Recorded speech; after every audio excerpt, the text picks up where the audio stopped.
Again, welcome to our webinar today, Building a Network for Cross-Disciplinary Engagement and Conservation with Sarah Reed and Lindsay Ex. We're very happy to have both of them. Sarah Reed is a Switzer Fellow. She's also an Associate Conservation Scientist with the North America Program of the Wildlife Conservation Society and an affiliate faculty member in the Department of Fish, Wildlife, and Conservation Biology at Colorado State University. Sarah's research investigates the effects of land development and human activities on wildlife and biodiversity. She also works with communities, government agencies, and decision makers to apply ecological science to conservation planning and land use policy. She's the recipient of a leadership grant from the Switzer Foundation, and her project for that grant focuses on increasing the effectiveness of conservation development, which is what we'll be talking about some more in just a moment. She looks at increasing the effectiveness of conservation development on reducing the impacts of rural residential development and protecting wildlife habitat on private lands. The webinar will discuss outreach activities of the Global Challenges Research Team on Conservation Development, which Sarah co-leads with Liba Pechar at the School of Global Environmental Sustainability. Sarah's colleague, Lindsay Ex, is an environmental planner with the City of Fort Collins and a recipient of a practitioner fellowship through the Center for Collaborative Conservation at Colorado State University. Her work with Fort Collins emphasizes the incorporation of ecological principles into the development review process, while her research explores how practitioners cross disciplinary boundaries to achieve better conservation and social outcomes on the ground. So a great combination of those skills with Sarah's work. Her current research and the focus of this particular webinar is exploring the potential for a learning network for conservation development professionals, which could foster collaboration across the diverse range of individuals who are engaged in conservation development. Ms. X has degrees in natural resources management and landscape architecture and is a lead green associate. And just to make the relationship a bit clearer, Sarah heads a sort of larger project of which Lindsay's research and work on this particular topic is a part. So they'll be working together to explain how their work fits into the bigger picture, and then also how this specific project fits into that big picture research. And with that, I'm very pleased to hand it off to Sarah and Lindsay. Thank you. Thank you, Lauren, for that introduction, and thanks to all of you for joining us for this webinar this morning if you're in the West, and this afternoon if you're in the East. This is Sarah, and I'm going to start out by providing a brief introduction to the topic of conservation development, and also a description of our broader working group's activities. And then I'm going to turn it over to Lindsay for a more in-depth discussion of the learning network for conservation development.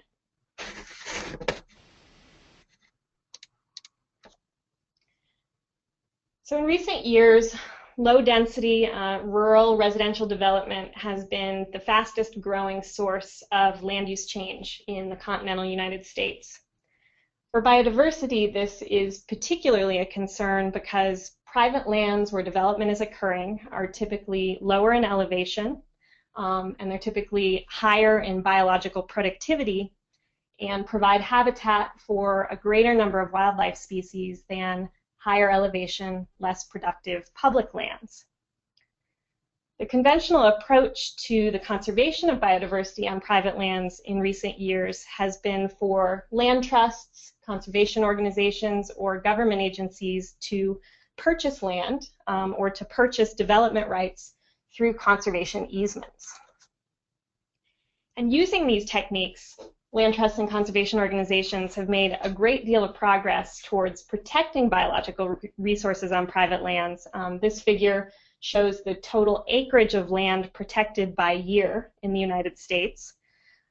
Despite this progress, however, there's a growing gap in the funding needed to purchase land and development rights into the future. And in addition, the rate of land development, ongoing land development in the United States is nearly twice the rate of private land protection. And as a result, the total area of developed land in the United States now exceeds that of privately protected land by a factor of 10 to 1. To help fill this gap in land protection for biological resources on private lands, conservation development is one tool that has been proposed. We define conservation development as an approach to the design, the construction, and the stewardship of a development property that achieves functional protection of natural resources while also providing social and economic benefits to human communities. So you can see in this photo here is an illustration of a site plan for a conservation development, which clusters the housing on just a portion of the site and sets aside the remainder for protection of wildlife habitat, other natural resources, and importantly also for human use and enjoyment of that protected open space. We define conservation development broadly to include a wide variety of development projects along a rural to urban gradient, from large parcels with just one or a few homes in rural areas, to suburban conservation subdivisions, to larger and denser master plan communities in urbanizing areas. It's also important to note that conservation development is really an umbrella term describing a variety of different development types, including conservation and limited development projects, cluster developments, conservation subdivisions, and open space subdivisions. We don't know a lot about where and to what extent conservation development is happening in the United States, but a recent review indicates that it currently accounts for as much as 25% of private land conservation activity in the United States. That's 4 million hectares. And it's also roughly estimated to comprise about 3% of new residential development in the United States. That could be as much as 40 to 50,000 housing units per year. However, our work is beginning to show that in rural areas of some amenity counties in the West, at least, that proportion may be much greater, as much as 10 to 15% of new housing development. However, despite this growing interest in conservation development, a growing interest from land use regulators, from developers, and from conservation organizations, there's a lot we don't know about where conservation development is happening, what it looks like, and what its social, economic, and ecological outcomes are. And before I continue, I'll just pause here and see if there are any questions about our definition of conservation development. We don't have any so far. Thanks, Sarah. Yep.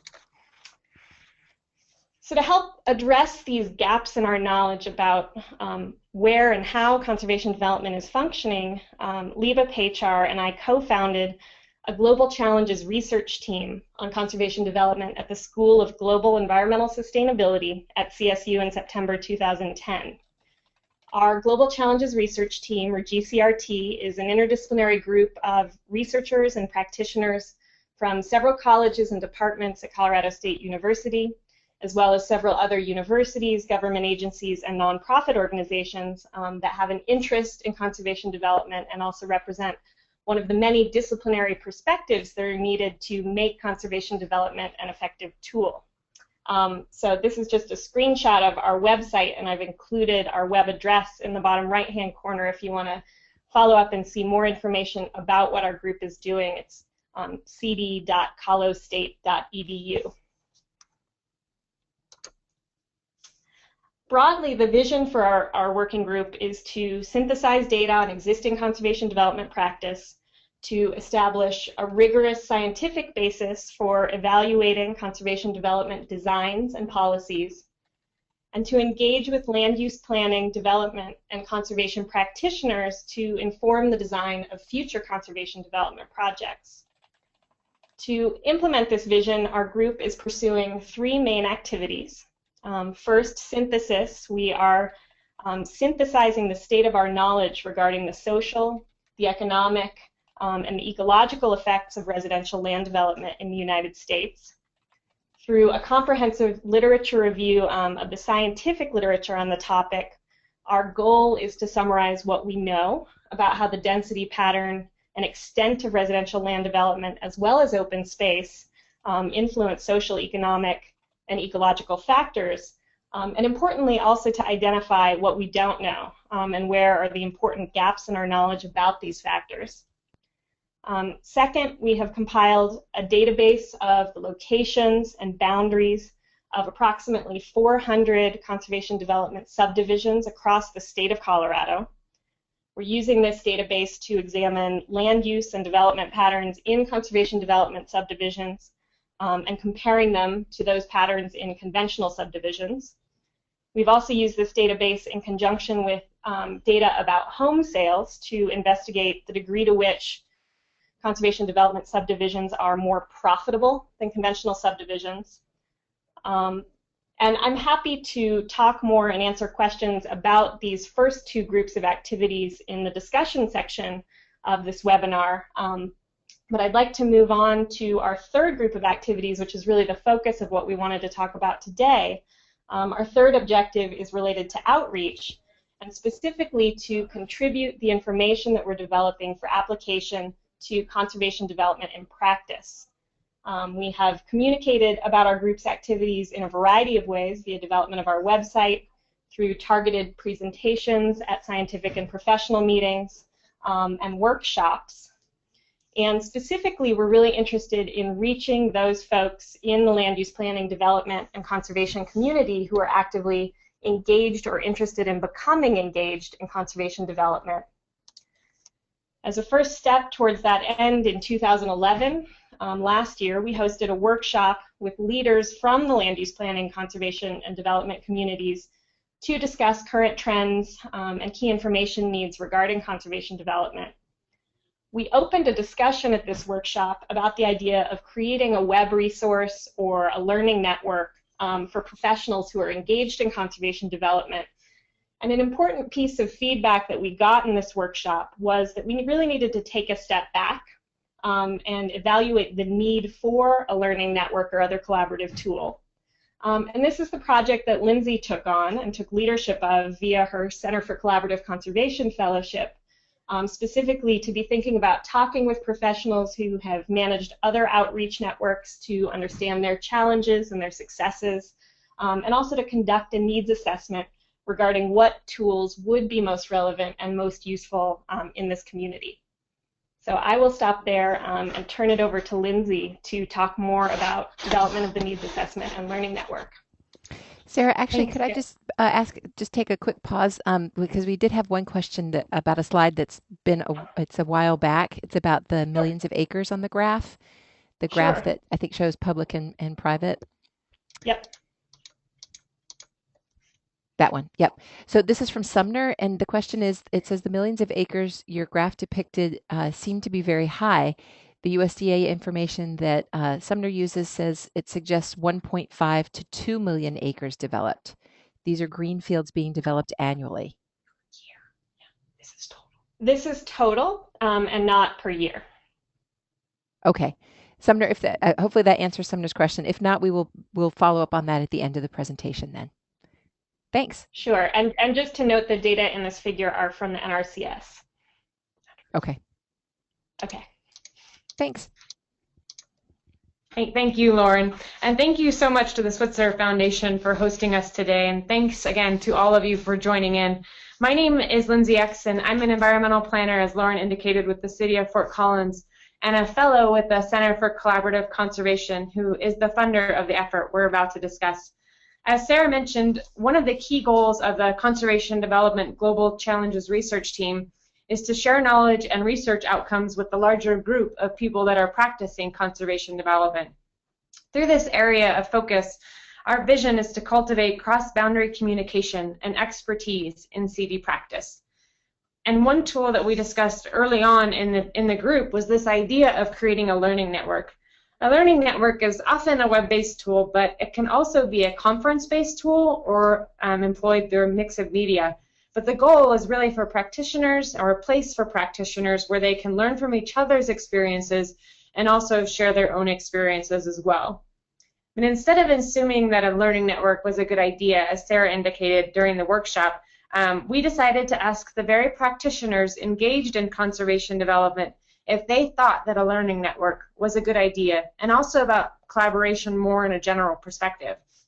And so to date, to understand this question, we formed an advisory board with numerous stakeholders engaged in conservation development, and they helped us to develop semi-structured interviews. And we've conducted 30 interviews, and we've transcribed and coded 22 of these interviews to date, and that's the results of those interviews are largely going to be the focus of the talk today. I note that we're considering these to be preliminary results because we still have 8 interviews left to code and to transcribe. But the focus of the talk today is going to focus on 3 main areas. First, the stakeholder information or information about those folks that we interviewed. Second, the tools that these practitioners thought would help to facilitate collaboration around conservation development. And then third, we'll focus on the questions that we asked around the learning network itself, both from a content perspective but also from a functional perspective, including how it would work and whether they considered it useful. In each of the slides where I discuss the results from the study, I'm going to try and highlight 1 or 2 statements by the practitioners so you can see how we coded each statement that folks met and to come up with our larger themes. So first, I'll discuss the stakeholder information and the types of stakeholders that we spoke with. As you can see, we had a range of practitioner types that we specifically were seeking to engage, including researchers, conservationists, planners, and developers. And this is just the information for the first 22. But an example on the left of the quotes that I meant is you can see that this participant, who we called ID 103, indicated that they would like to work more directly with homeowners associations, but at this point it's just a research-focused study. And so you can see that we coded this individual as a researcher. The second issue we were trying to understand is what scale of conservation development that the interviewees were engaged in. Not surprisingly, most practitioners were involved at either the site or the community scale, and 19 of the 22 practitioners that we spoke with were engaged at more than one scale of conservation development work.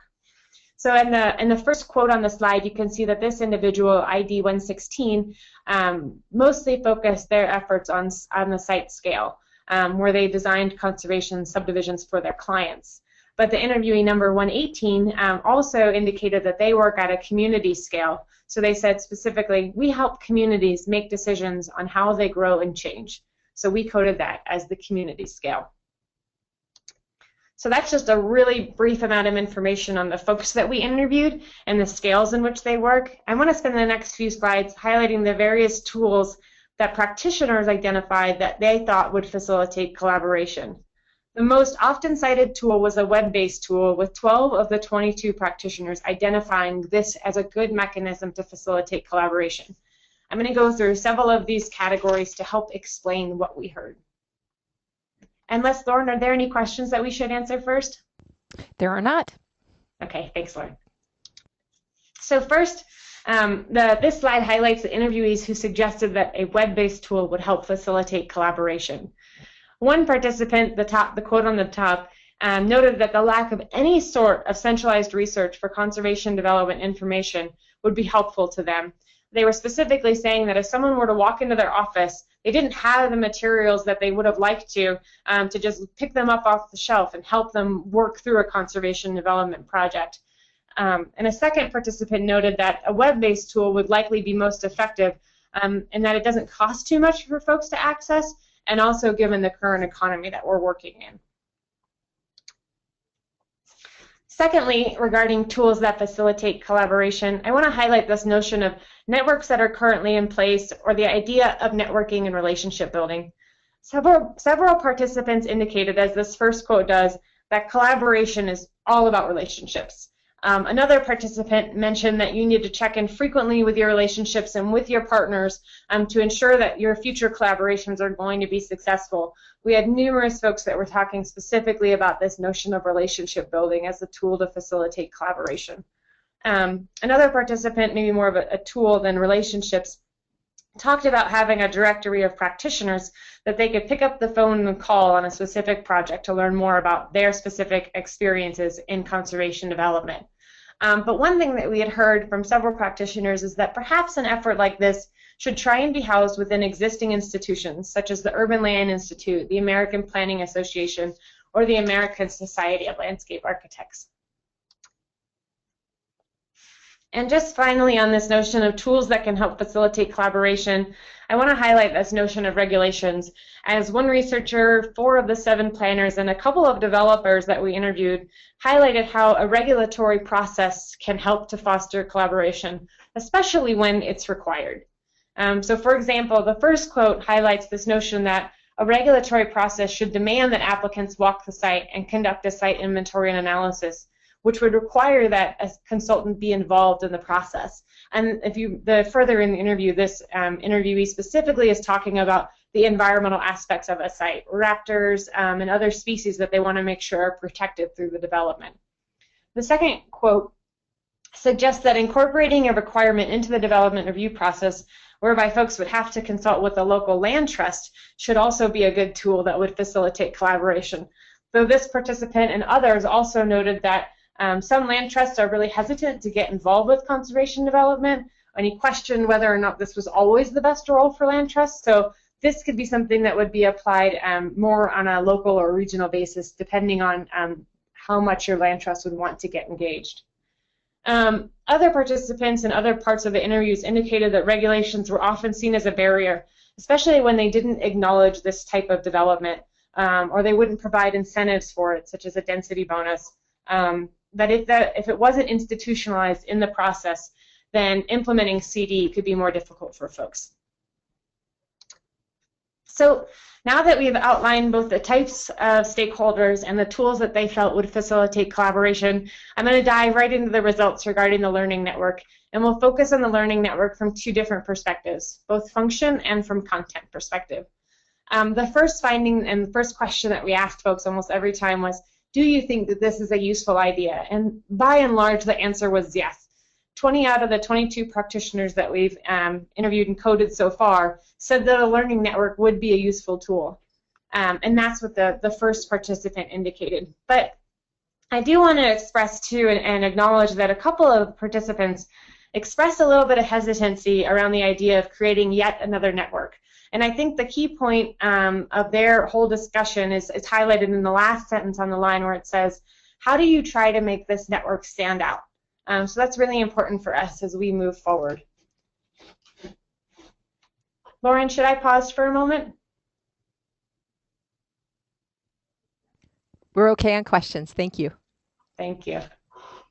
So this notion of how do you try to make this network stand out really leads us to the next question and what we heard on this. The second question that we had asked folks is how often that they would access the learning network. You know, many folks suggested that they would access the learning network once a week or maybe once a month, and more if they were working on a specific project where they were trying to apply conservation development principles. But a common theme that we heard from many practitioners is that if a learning network were to be created, it would have to be dynamic and frequently updated. When I discussed this issue with a graduate student who conducted all the interviews, she suggested, and I agree, that there is sort of a combination of implications here. When folks are saying that they hesitate a little bit about the usefulness of a learning network, especially how we make it stand out, and then we're also hearing from folks that they need it to be dynamic. This suggests to us that waiting until the resources are available to keep a learning network consistently updated and engaging is going to be critical to success. But one of the exciting aspects of the project is that now we have 21 individuals who are willing to contribute to the learning network, as you can see in this graph here. While many participants indicated somewhat tepid interest in contributing, such as participant number 112, participant 117 had probably one of my favorite quotes from all the interviews, where he said that if we got something up and running like this, that he could have this conversation like he'd had with us with one person every day for the rest of my life, or the rest of his life. So if folks think that this is a useful idea and are willing to contribute, what content should be emphasized in a learning network? We heard a range of ideas in the discussion of what should be included in the learning network, and I'm going to highlight 3 of those areas today: case studies, guidelines, and economics. By and large, when we asked folks about the content that should be included in a learning network, the #1 response was case studies. Folks want examples of how these projects are working on the ground. Our research assistant who conducted the interviews noted that one of the comments she heard most frequently in the interviews were, "How did you guys do it? What's worked? What hasn't? What would you do differently? What challenges did you face? And when you faced challenges, how did you overcome them?" People wanted to get a sense for this from all perspectives. So if I was a conservationist, they wanted to know how planners had overcome certain issues, and they wanted to know how developers had overcome certain issues. And one practitioner, as the quote suggests, said that we should create a series of case studies that outline different ideas, what's worked, when you should use certain ideas, what certain ideas cost, and then recommendations on lessons learned, like don't use this certain technique in this example. And I think another notion that came up when folks were discussing case studies, folks had some really good ideas of unique ways that we could really engage learning network users through different ideas of ways to present case studies. For example, virtual tours, stakeholder interviews, and the opportunity to highlight regional differences. For example, one participant suggested that we should have interviews of zoning officers, of developers, and homeowners on the learning network that would discuss their various perspectives on conservation development. A second content element I'd like to highlight is this notion of guidelines or models for how to implement CD. So folks wanted to have not just the specific project examples and case studies, but also larger guidelines for how to evaluate and guide projects. For example, how would you determine what kind of impacts a project had? How do you assess how much certain issues cost? Folks wanted to be able to evaluate projects both in the design phase and from a post-construction phase. For example, how are landowners managing their landscapes, and do they still take ownership in the conserved area of the property? Another idea that was highlighted, as you can see in the second quote, is the idea that came up was this notion of creating a certification similar to LEED for conservation development, where this practitioner highlighted the notion of a certified conservation development. And it would also have a whole process around it that would give a stamp to projects that were truly conservation development, instead of allowing any old project to call themselves CD. And then finally, on the content of the learning network, I would be remiss to not discuss the notion of economics as it relates to conservation development, as almost everyone wanted to understand conservation development better from a financial perspective. They wanted to know if they are really more profitable to build in a traditional development, as interviewee 110 highlighted, and others suggested that understanding this more not just from a marketing perspective to developers, but a better understanding of what drives consumer behavior to purchase in these developments. From a stakeholder perspective, several planners wanted to be able to easily provide this information to developers, while developers also wanted to be able to provide it to their financial backers to increase their likelihood of being awarded funding. So, in summary, we feel that it's clear practitioners would like to be engaged through a learning network, though it has to be a dynamic network in order for folks to continue to use it. As I mentioned before, this suggests that waiting until we have the resources, both from a staff and a funding perspective, to implement the learning network should increase and may be critical to its chances of success. As I mentioned early on, we have reviewed 22 of the 30 interviews, and we'll update these findings as we continue to analyze the remaining interviews. In addition to the questions that we've explored today, the interviews also asked about practitioners' understanding of CD, why they are motivated to engage in CD, opportunities and barriers for conservation development, as well as what a successful conservation development project looks like. So we can still dive into all of those findings as well. But our next steps are to present these findings at a conference here in a few weeks, review the findings with the project's advisory board, and to assess the results to see how we can really increase knowledge transfer and increase collaborations across these different groups.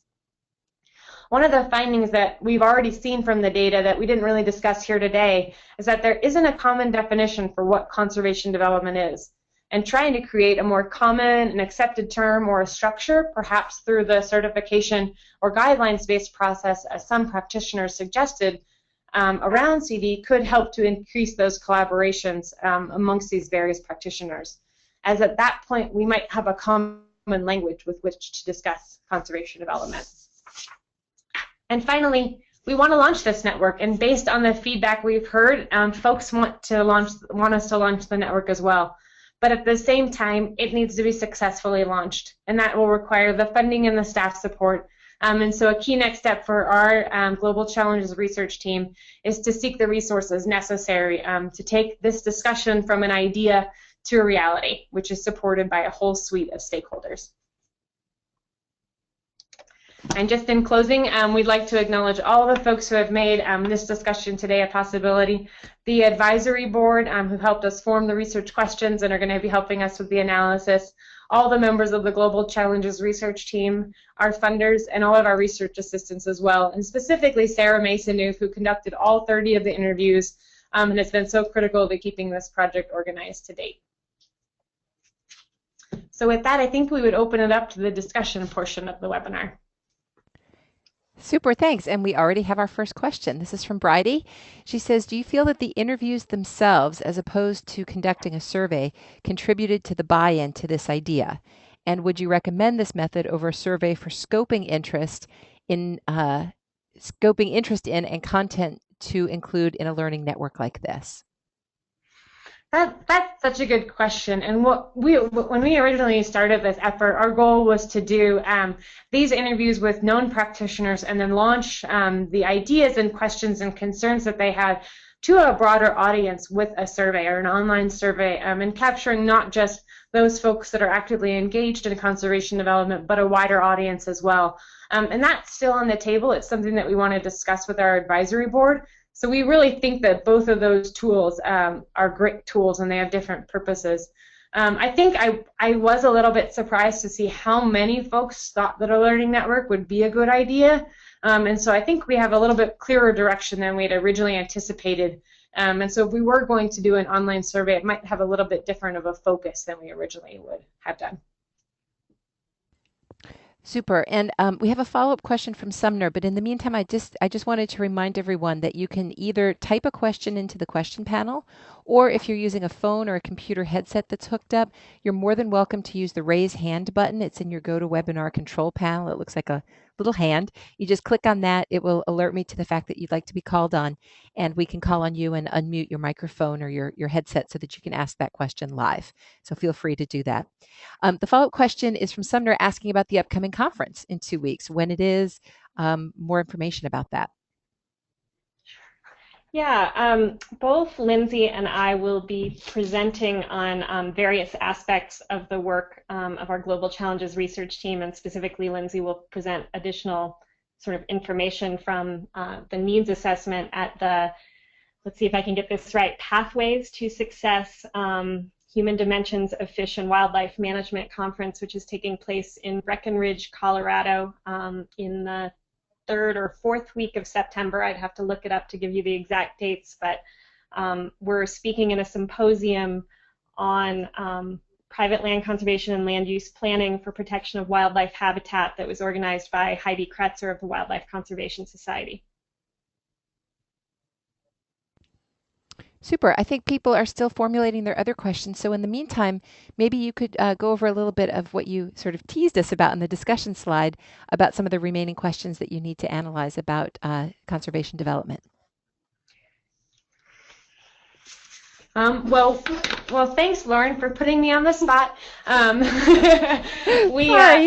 No, you're fine. I just got all of the transcripts about a week and a half ago, and so we are still working on analyzing all of those. I think regarding the opportunities for conservation development, a lot of folks mentioned the momentum behind this type of development and how much it was growing.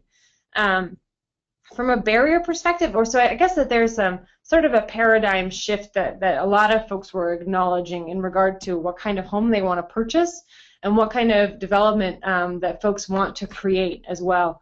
But on the flip side of that, it seems like our institutional processes are a little bit behind the curve for that demand. For instance, several developers mentioned that it was difficult for them to get their lending institutions to buy into this type of development, especially when there wasn't a legal framework or a land use framework that supported it.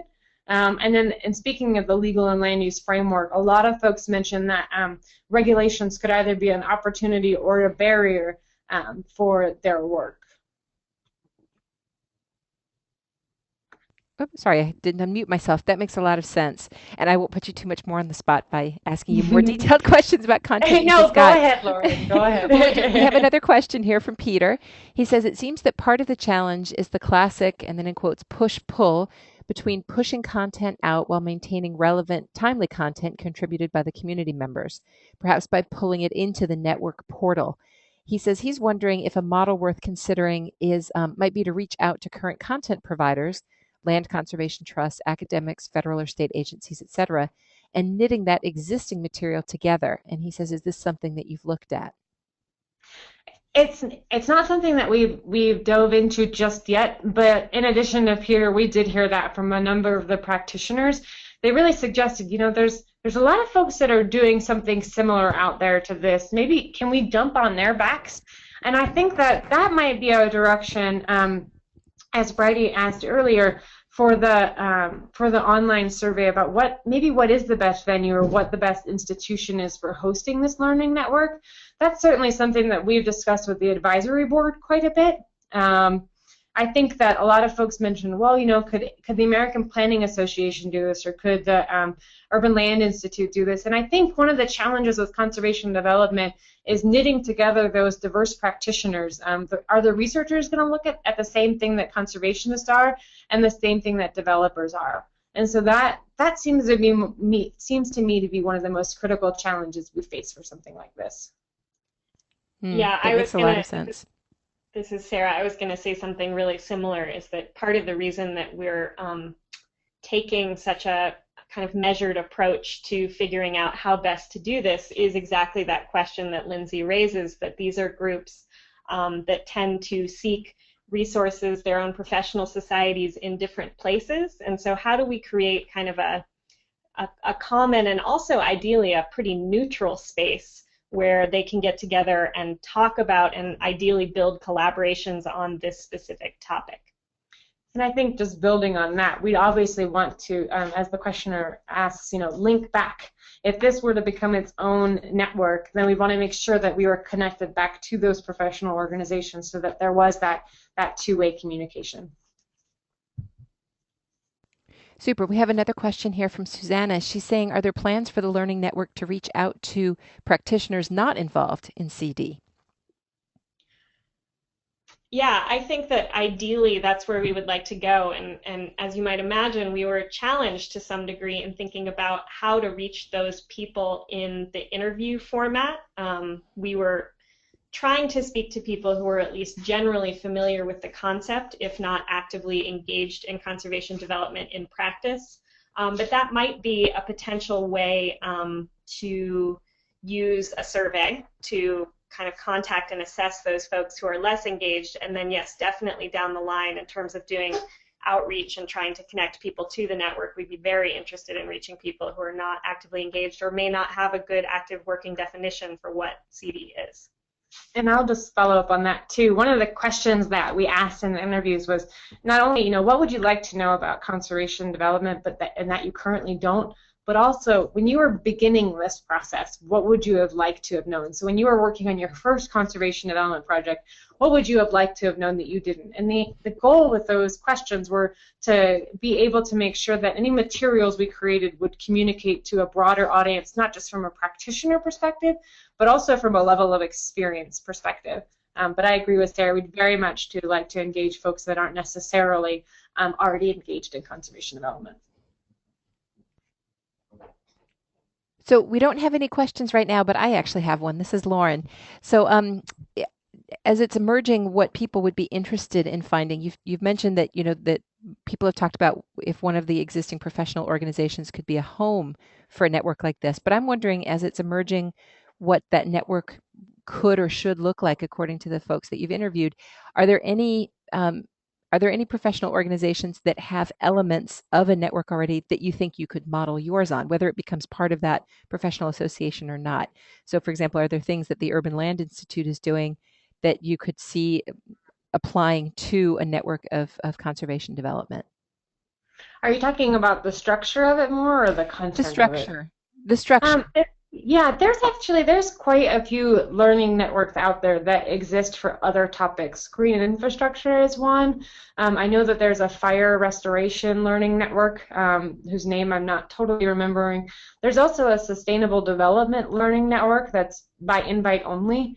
But a lot of them have a web-based tool, as much as the practitioners that we interviewed suggest, where it's kind of a portal into a broader discussion where they'll have events listed, they'll have job announcements, but they'll have forums where there'll be questions and answers, and there'll be kind of these broader discussions with the case studies of different projects. And sometimes the ones that I've seen develop a little bit more organically, as opposed to having a key person that's driving them.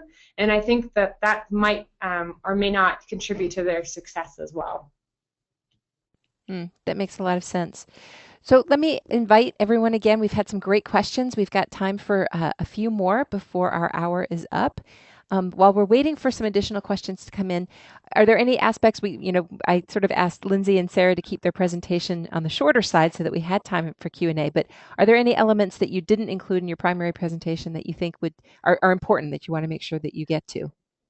Lauren, I think Sarah might have a response to that, but this is Lindsay, and I know that there are some folks that we interviewed out there that are on this webinar, and I would love to hear any feedback about whether or not you felt that we've adequately captured your thoughts, and if you felt that we've missed anything. I know that there are a lot of parts of the interviews that we didn't get to address today, like the opportunities and the barriers, but if there's any additional feedback that you have for us based on what we've presented, I would love to hear that too.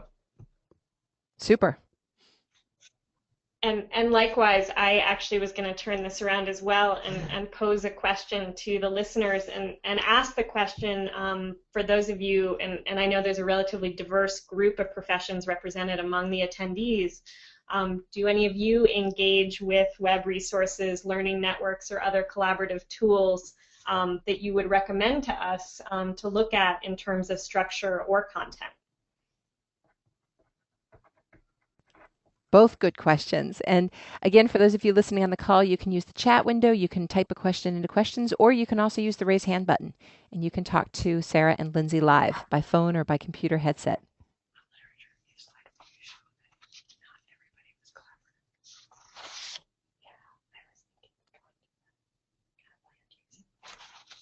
And we're discussing which of our additional slides would be most exciting. Super. Well, everyone's hanging very attentively. I can tell from our attentiveness scores that everyone's is hanging on every word you're saying, actually. But I think you've been extremely complete in your presentation. Well, I will. I can fill some time with a little bit more kind of background on some of the other research and activities that our Global Challenges research team is engaged in. One set of questions, and really one of the starting points for my own engagement in the topic, has been the question of to what degree is conservation development making its way into local land use regulation, and in particular, what types of design guidelines and incentives are being adopted at the local level to encourage development in this framework. And what we're finding is that there's actually been quite a growth in the adoption of local land use regulations to guide conservation development. This is a review that I did of planning regulations at the county level in 11 western states. So nearly a third of counties in the West have adopted some type of land use regulation to encourage conservation development. All of those counties that are shown in green in this figure as of late 2010. You can see that there's substantial variation both within and among states. And we've actually repeated this review in the northeastern U.S., in a select set of towns in the northeastern U.S. Same content of the figure, we're seeing that nearly 20% of communities at the town level in the Northeast have adopted regulation that either creates guidelines or establishes incentives for conservation development. Once again, substantial variation in the distribution within and among states, but perhaps one of the most telling factors is that we're seeing a tremendous expansion of these regulations over time. So you can see in this figure Where possible, we collected the year in which the ordinance for conservation development was originally adopted, and you can see that although regulations started to be adopted a little bit earlier in the Northeast, by far the vast majority of these regulations have been adopted within the past 10 years. So, you know, as Lindsay was hearing in the interview results, we really see that this is a trend with growing interest among a variety of sectors, but particularly within the land use planning community. Super. We have a response from Matthew. In the meantime, responding to your question, Sarah, about networks that you should be looking at, there's the stewardship network, he says. It's restoration, invasive species control, etc. It puts on wonderful learning webinars. He says he's not sure of their reach, but he was involved with very focused, informative webinars in Michigan. So it's a resource called the Stewardship Network. That's a great suggestion. Thank you. Sure, and we'll make sure that you get copies of all of these questions and answers too when with the webinar notes.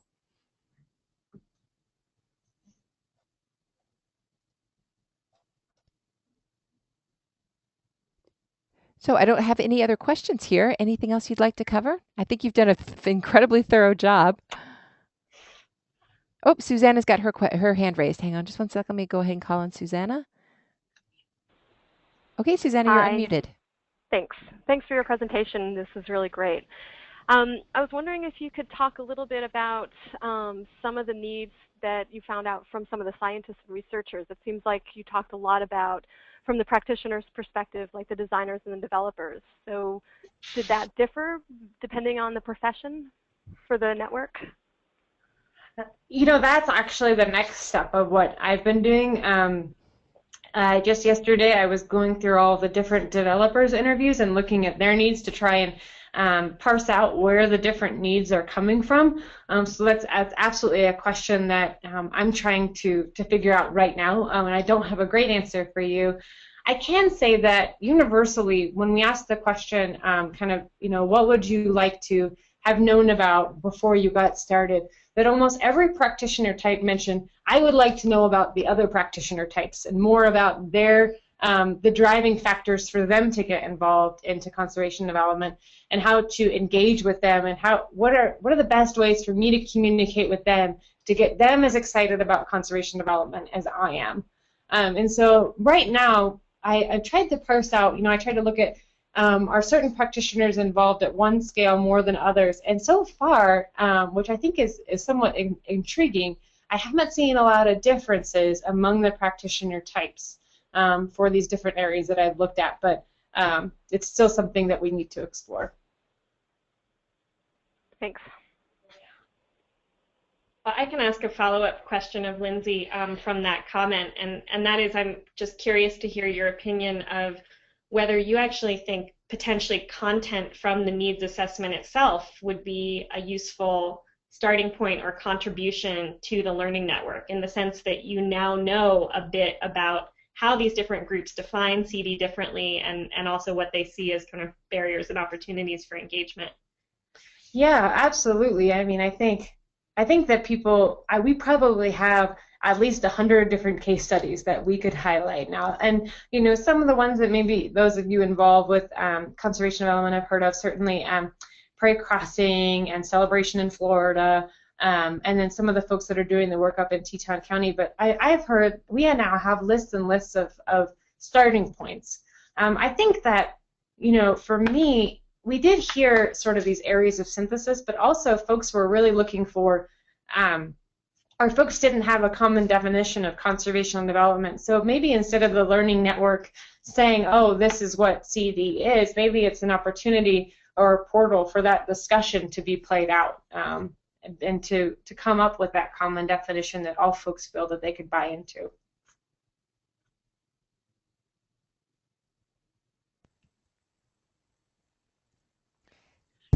So this is Lauren again. We don't have any questions, and we have no problem with ending a few minutes early if that's okay with anyone. I would invite everyone who's on the webinar listening, if you have any last minute questions, please do put them in now into the questions box or the chat window so that we make sure we answer them before we finish. But I do want to take this opportunity to thank both of you so much. I know that we weren't completely sure if we could do this topic because we wanted to make sure that Lindsay's research wasn't thrown off, the accuracy of her research wasn't thrown off by revealing some of the results ahead of time. So I really do appreciate Sarah and Lindsay's work to put together a meaningful webinar that both preserves the integrity of Lindsay's research, but also reveals some of the results up top for this audience. So we really, really appreciate that. And we will send out any additional links that Sarah and Lindsay might have, but also just a reminder for those of you who may have joined in late, we will have a copy of this webinar recording available on our blog within a day or two. It should be up by Wednesday afternoon at the latest. So if you'd like to rewatch it or forward the link to someone who couldn't join us today, a colleague or friend that couldn't join us today, by all means, feel free to do that. That will be located at switzernetwork.org/blog. That's where our blog is located. So you can always find a copy of that webinar there. Other than that, I think there are no new questions. So Sarah and Lindsay, thank you so very much for putting this together. I think it was fantastic and a good dry run at your presentation in a few weeks at the conference. Thank you very much for having us, Lauren. We really appreciate the support of the Switzer Network and this opportunity to communicate with a broader audience. And I guess I would just encourage anyone who has any remaining questions, comments, or in particular suggestions of resources that we should be looking at or opportunities to help us continue development of the Learning Network. You can get in touch with us through our group's website, which again is at the top right-hand corner of this slide, cd.colostate.edu. Thanks very much for having us. Thank you. Have a great day, everyone.